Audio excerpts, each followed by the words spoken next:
Bleeding-edge technology is a category of technologies so new that they could have a high risk of being unreliable and lead adopters to incur greater expense in order to make use of them. The term bleeding edge was formed as an allusion to the similar terms leading edge and cutting edge.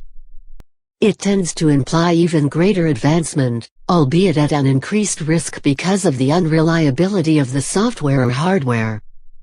The first documented example of this term being used dates to early 1983, when an unnamed banking executive was quoted to have used it in reference to Storage Technology Corporation.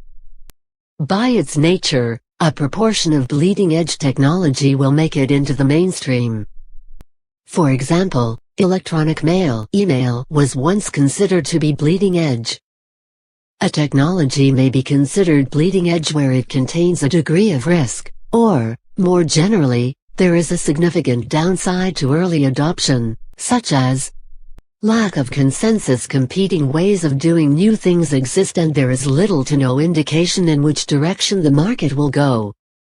By its very nature, consumers and firms will be unfamiliar with the product and its relationship to existing technologies, leading to rapid changes in what is considered best practice as more becomes known about the technology's qualities.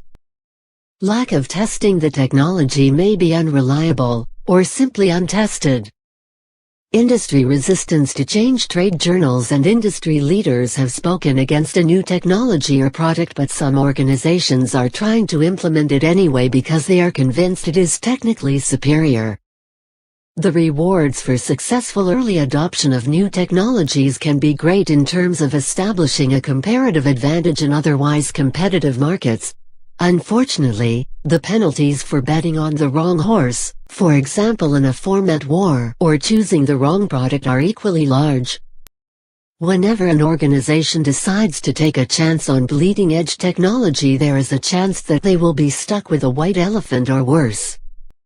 Bleeding-edge computer software, especially open-source software, is especially common.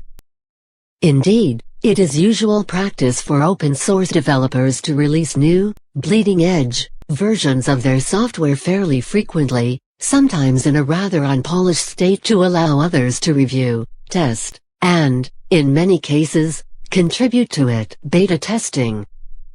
Therefore, users who want features that have not been implemented in older, more stable releases of the software are able to choose the bleeding-edge version.